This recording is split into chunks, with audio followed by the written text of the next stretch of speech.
we talked about this earlier, some advocates currently believe that the way things are going fiscally in the state, that institutions could reopen. And in fact, there have been 50 dedicated beds by the state thus far. What are your feelings about the possibility of an institution reopening?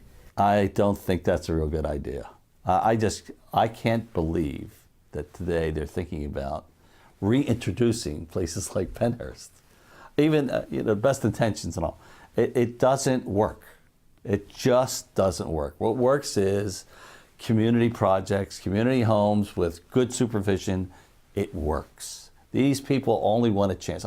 I can't tell you how many I met that have productive lives, have a job. Some of them are married, they're doing well, they even have children. They are productive members of society where they would have never, ever had a chance before. And because of community living services, etc., they actually have a chance to reach whatever potential they have. That's all I'm asking. Just let them have a chance. It's just like, could you imagine your children not getting an education? Well, you'd say, you can't do that. That's not right. Well, these children deserve the same thing your children have. That's all they're asking. Just give them a chance to reach the potential. It's the law. It's the right thing to do.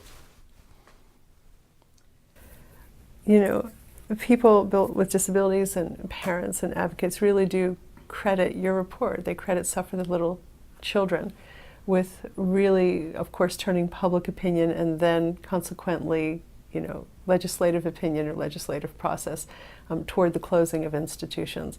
So in that regard, I've heard you described as a hero for this community, and I wonder if you can see yourself in that way. I do not see myself as a hero in any way, shape, or form. I was just lucky enough to have the opportunity to put that problem in front of the public, and the public is the hero.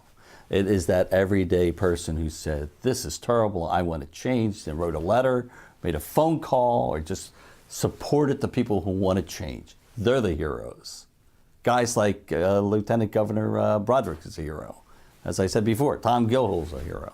They really stayed with it and did a great job.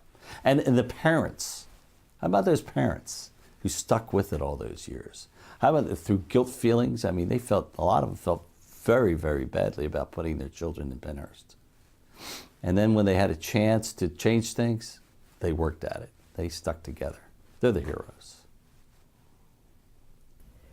Do you think, it seems to me that you believe that, well, let me ask you, do you think that news reporting can be a catalyst for social change, or do you think that it has the responsibility to be a catalyst for social change? I think that journalism, I have mixed feelings, because I'm one of these guys that says, I'm very annoyed today where journalists always take a position. You're conservative or you're liberal. I really dislike that. I just wasn't brought up that way in journalism. You had to be objective. But there are times where something is so wrong, like Penhurst. Nobody said, oh, I see the other side. They were right in doing this. No, where you can be an advocate for change. And I think that television and the news media has a responsibility to make certain things better than when they found it. And I think that's probably the best thing about being a journalist, that you have the propensity to change something for the better. And when you do, all those stories that you hated, all those times you had to ask that mother about your child dying or something that you hated, was worthwhile, because you did something positive. We did a thing called On Your Side years ago, and that's all we did was take up the cause of the little guy who couldn't fight City Hall. And it worked great, and I felt that we finally gave something back to the public for supporting us, which they did. And I think there's a place in journalism for that. Absolutely. Thank you. Those were all of the questions. I was going to ask if you wanted to There add is one something. thing that I want to give the credit. I want to give credit to. I'll explain something about Broderick. Please. One of the reasons that everything started to change was because after that first week, I was frustrated because I didn't see an immediate change in Harrisburg. The governor's name was Ray Schaefer, who hated me because he thought I was embarrassing him. Instead of saying, oh, thanks for telling me, I'm going to change things, he hated me for bringing it out. The lieutenant governor at the time was Ray Broderick, who was frankly my neighbor. I didn't know him, but he was within walking distance of my house. So on a Friday night, I got my crew. We got the film camera. We got a projector. I knocked on his door about 9 o'clock on Friday night. The guy comes down in a bathrobe. He answers the door himself. He said, what can I do for you? I told him who I was, and I said, did you know about it? He said, no. And I said, Governor, I got to show you this. He actually said, okay, I was stunned. He says, God, come on in.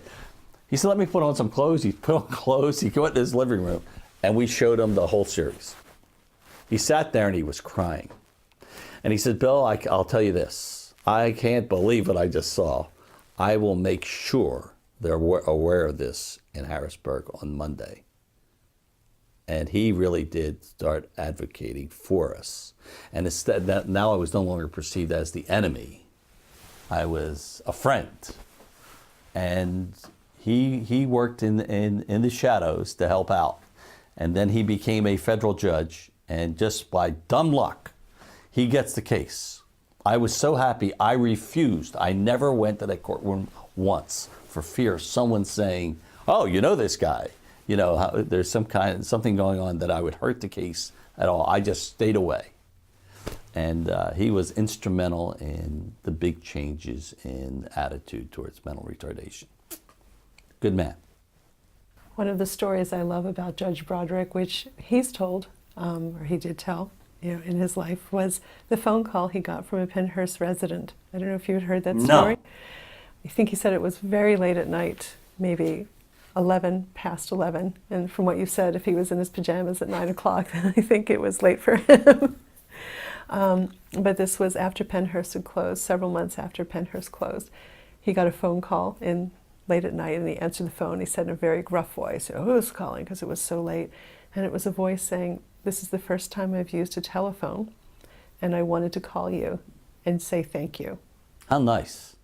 And it had been someone who resided in Pennhurst. I wonder if Pennhurst residents have ever contacted you, or parents. Oh yeah, I like I said, I ran into them all the time because I kept on doing follow-ups. So I would do them in new community settings. They're out, and it used to make me feel great because I saw these people at Pennhurst, and now I saw them living an entirely different life, and I loved it. I just loved it. I thought it was great.